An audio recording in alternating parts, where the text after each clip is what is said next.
There are two ways to dive in the sea. For about 150 years, there was only one way. Hard hat, we call it. Your head is imprisoned in a heavy helmet. Your life depends on a tow line and an air line to the top.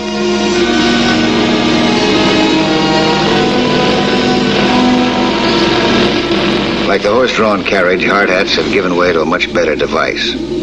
Compressed air lungs for skin diving, the kind that I use. But some divers are too stubborn to give up the old method, and the rivalry between hard hats and skin divers is always good for a joke. But it was no joke when it became a matter of life and death. That fine August day found me in a small Latin American port. Only the day before, I had received an air ticket and a mysterious telegram. It seemed that a skillful diver was needed for an unusual job. Nothing more was explained. Out in the harbor, I could see divers at work salvaging a jet. Hard hats.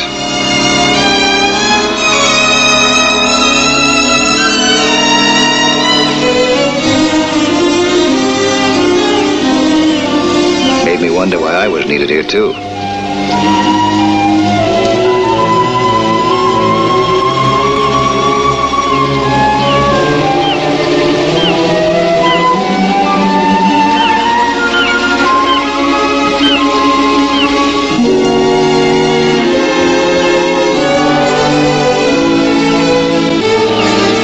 From the harbor, I went straight to the hotel. The Monaco Hotel in Santa Pueblo had seen better times. And so had the desk clerk. Professor Cathcart, please. Who shall I say is calling? Mike Nelson. Mike who? Nelson. Mike Nelson. Mike Nelson? Well, what do you know? Kel Saunders. You must have been one of those hard hats that I saw diving out there today, huh? Hey, you know a better way to die? Yeah, as a matter of fact, I do. Still breathing through your mouth. Once a hard hat, always a hard hat. Did you come down here to put me out of business with that diving lung of yours? Now you know I wouldn't step on a hard hat's toes. I might hurt my little rubber fins and those big lead boots of yours. So, what did bring you all the way down here? I might ask you the same question. They wanted a hard hat diver, so they got the best. Who's they? The local government. El Presidente Verdes. We salvaged a jet plane for him that one of his pilots had to ditch. That's what you were doing out there, huh? Well, did you finish the job? Yeah, but they got a lot more jobs for me down here. You better hurry them up. Down here, they change governments faster than it takes you to screw on that diving helmet. Well, maybe so, but my customers pay in advance. How about yours? Mr. Nelson? I know that in a minute. Room 211, sir. I see you, Cal, huh? Right.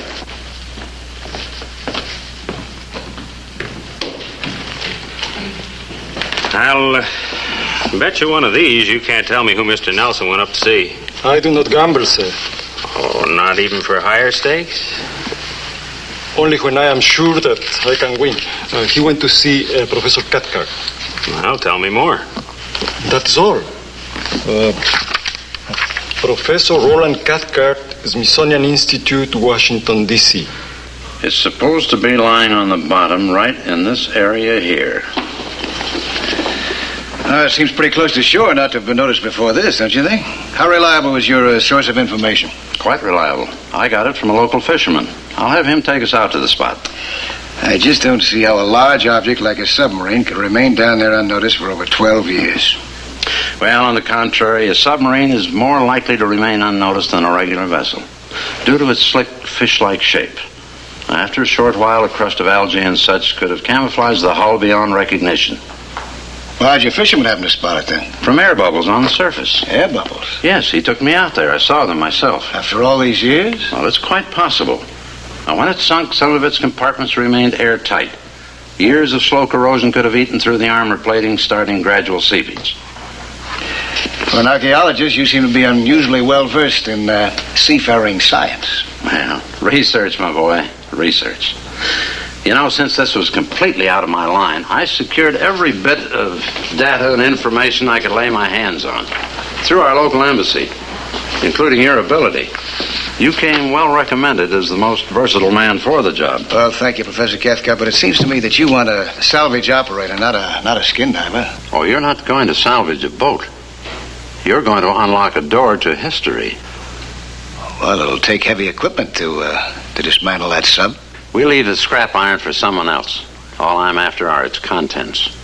Now, I'm sure you can handle the equipment it takes to get inside of one of these. Well, I got a drill and a torch. Yeah, I could get inside of it. Mm-hmm. Now, my guess is that for this particular mission, the German top brass utilized something like this long-range 750-tonner. Utilized? Well, it couldn't have been a combat mission. Not in this region. However, its last whereabouts does coincide with some of the confiscated reports of the German Admiralty at the end of World War II, and indicates it to have been a vital and top-secret mission. Oh, wait a minute. You don't mean to tell me that you expect to find Hitler's body in that sub? Well, I can't tell you what you'll find. It may be anything, from important historic documents to the remains of top-ranking Nazi fugitives, or just a wild goose chase. That's why I sent for you. I can only guarantee your expenses until we see what we'll find below. I've often wondered what that last trump was that Hitler had up his sleeve.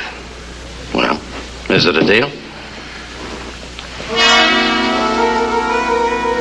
The next morning, Professor Cathcart and I set out for the spot with the bubbles. Pedro, the fisherman who found the place, came along as our guide.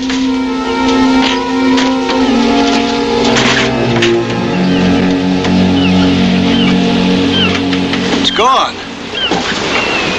What's gone? Oh, that salvage boat.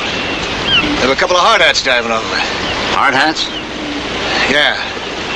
Oh, that's the conventional deep sea diving, you know, with the big helmet, the heavy lead boots, and the air hose. Yes. Cumbersome, isn't it? I became suspicious when I couldn't see Cal Saunders and his friend working anywhere in the harbor. And I didn't trust those two any farther than I could throw them. And you can't throw a hard hat very far. You're sure that you're the only one that Pedro's been peddling his U-boat information to? Oh, certainly. Why shouldn't I be? I guess the best way to find out is to get there as fast as possible. Let's go, Pedro, huh? Si, senor.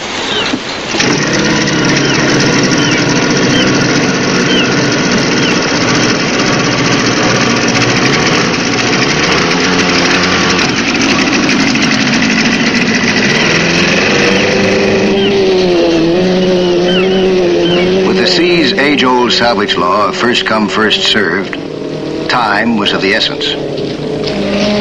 And, as in the gold-infested hills of the Old West, the sea would only unlock its treasures to those that knew exactly where to look for them. The question was, are you alone in that knowledge? Senor, the bubbles.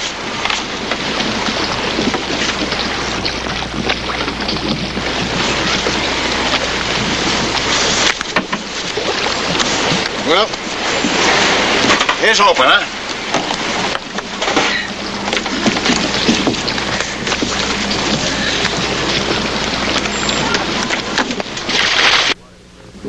The water was very murky as I swam down, but the bubbles guided me.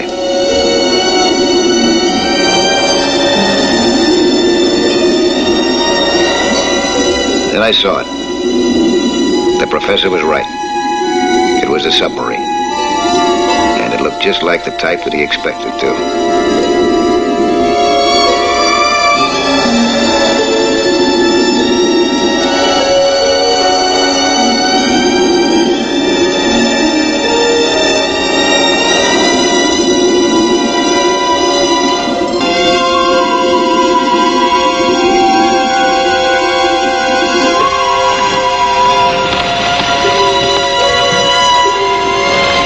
Even its origin fitted the pattern of the professor's speculations. And what this huge, war-weary time capsule held inside would tell the rest of the story.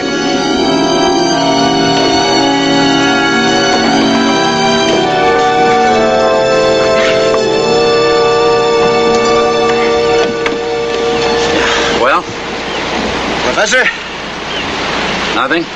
You got yourself a sub. The right one? On the button. What about the bubbles? The air bubbles? Just like you said. Seepage from one of the undamaged compartments. Well, then we're still in time. We'll soon find out. I'm hoping that the control room under the conning tower may be completely intact and sealed airtight. But I wouldn't dare to try to get inside of it through its outside hatch. Why?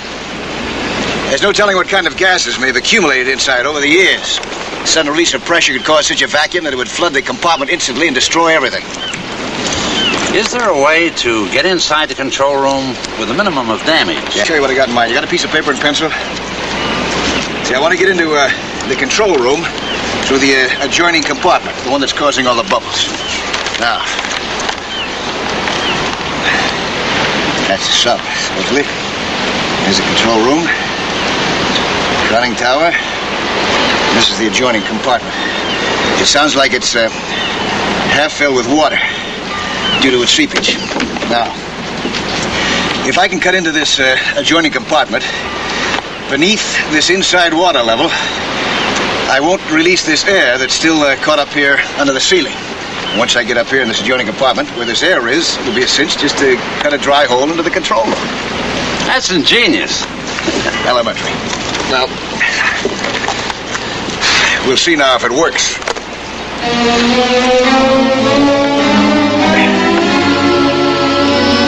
I went down again. This time I brought my hand drill. It has a titanium bit that can drill through anything. We had a torch with us, too, but I was afraid to use it. The danger of explosion would be too great.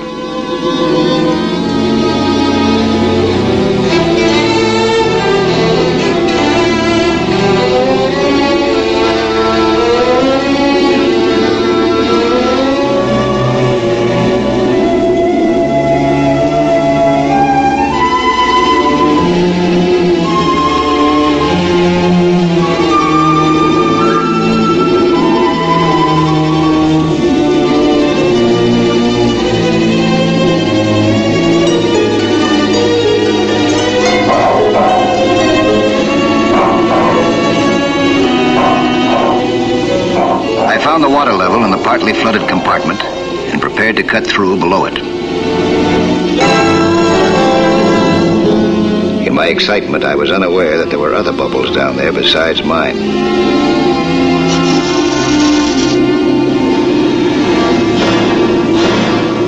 When I looked around, I found myself trapped and realized that my suspicions had been justified. They tried to grab me, but their hard-hat rigs were so awkward that I slipped out. I went up to see what was really going on.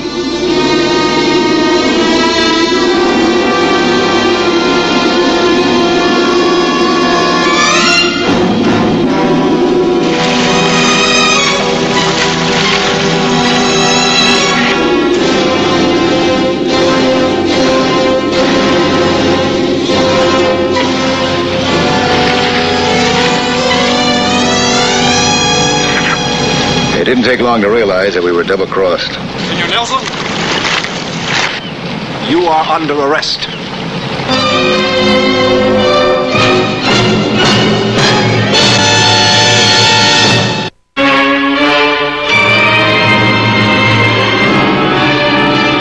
It seemed that we had been caught off guard in a well-organized surprise maneuver, below as well as above the water.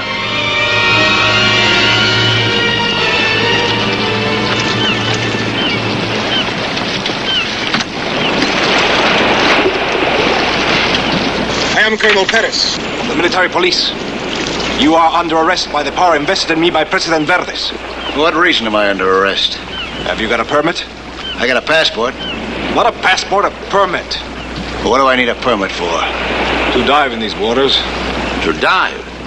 I never heard of such a thing. The sea is free and international territory. Not this close to shore, my friend. You are within our boundaries. How do I get a permit? From the President Verdes himself.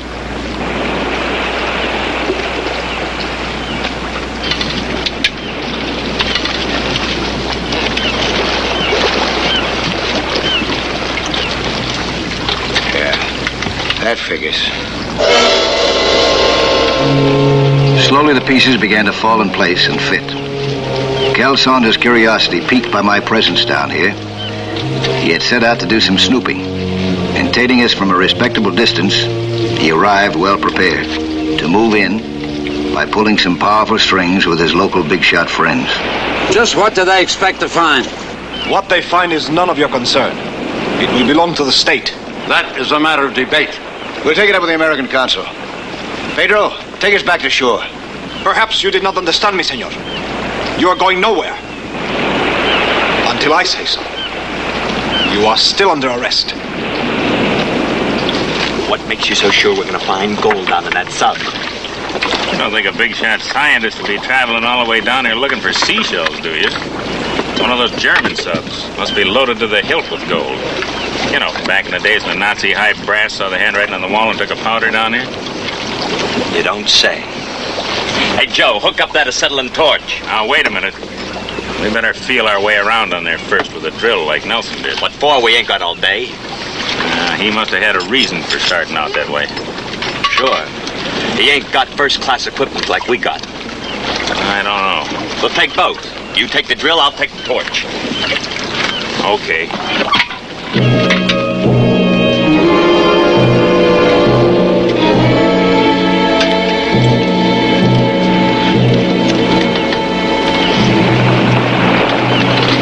Perhaps if they find nothing of great material value, we can still come to terms with them.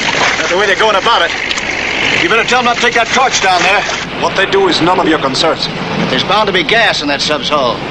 A torch could cause an explosion. They're no fools. They've done bigger jobs than you for the president. You better tell them not to take that torch down there. Down! Did you hear what I said? Now listen. You interfere again, I'll have you thrown in jail. American consul or not.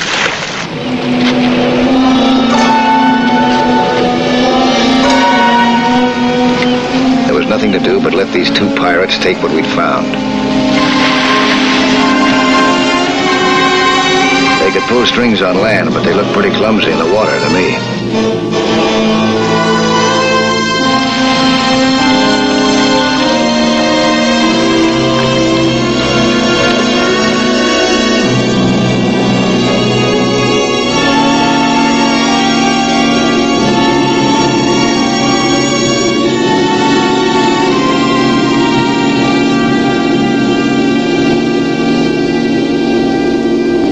Cal mistook my water level mark for a starting point to drill.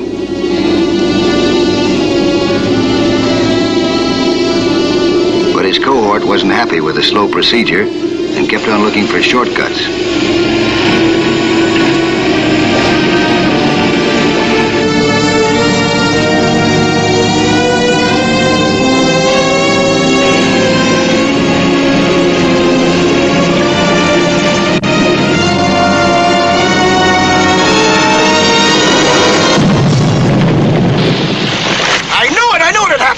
They blew it with a torch! Now, do you mind if I help? Go ahead. Get my weight belt for me, will you? Over there. I keep pulling on his shirt to break. Hang on, I got mine coming in right now. All right.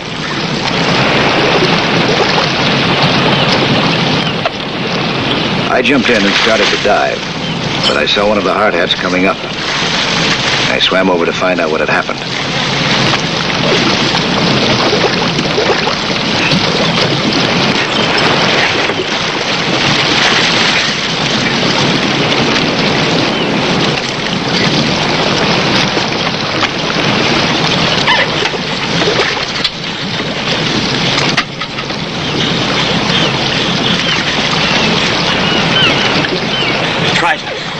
Tried to cut through the front hatch. Torch. It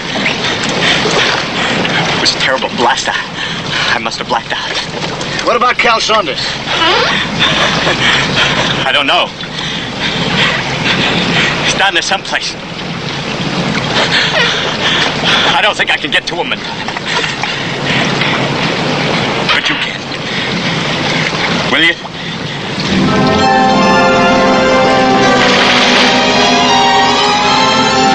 The vacuum had sucked him into the sub. He didn't seem to be injured, but he was stunned and needed help to get out. Thanks to his unbroken air supply, he seemed to be otherwise intact.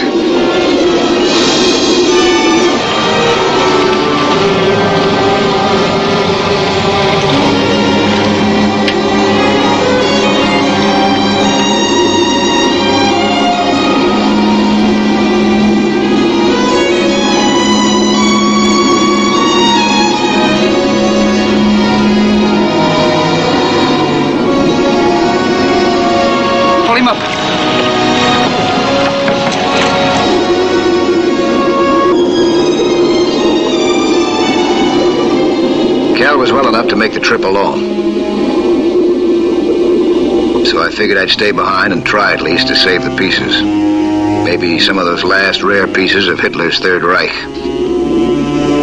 This small forward compartment must have served as part of the crew's sleeping quarters and torpedo storage. The torpedoes were gone. This was the hatch that led to what I had hoped to be the hermetically sealed control room, holding in its time-arrested capsule the secrets that Cathcart wished to contribute to history. With this small adjoining section flooded, I could no longer figure on entering a dry control room. Only by letting in the water gradually, I hoped not to disturb the condition of whatever I would find beyond. A small hole drilled into the hatch would act as a slow seepage vent.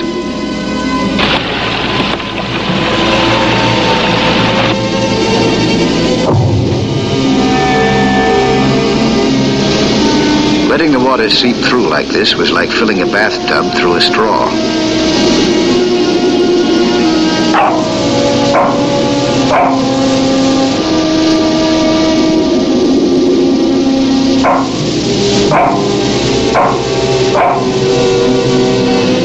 It wouldn't be much longer before I'd run out of oxygen.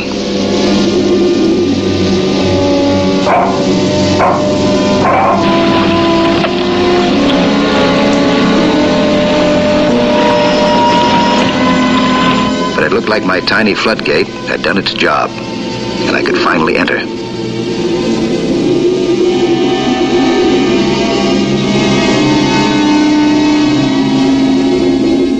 The cabin's airtight seal, combined with the accumulated gases, had acted as a natural preservative in all elements within this compartment. But strangely enough, they were only the hermetically embalmed remains of one single man. He might have been the radio operator or even the commander. If Hitler or any other dignitaries had once been their passengers, they were no longer to be found. And with them might have gone whatever material things they had required, such as gold. But since only closely guarded secrets make history, I guessed this to be their natural hiding place. Documents have ink and water can dilute it. A safely kept secret must be a dry secret, as it would be in this locked box. I opened the cabinet to disconnect the safe from it.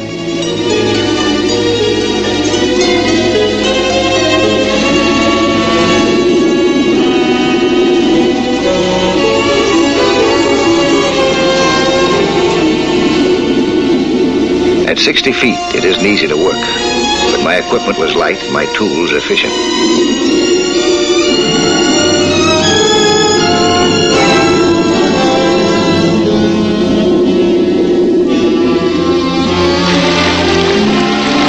The bubbles, they have stopped for 10 minutes.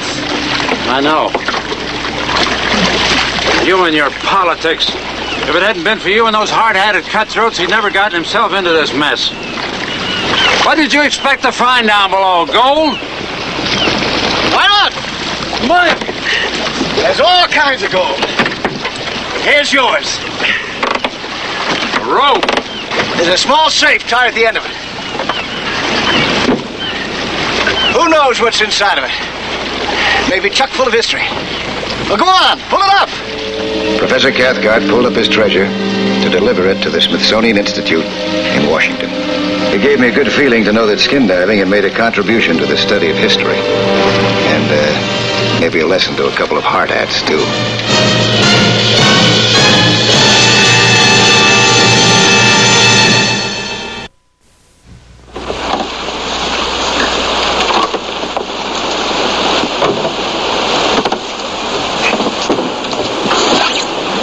I'll be back next week at this same time with another sea hunt story. Plan to be with us again, huh?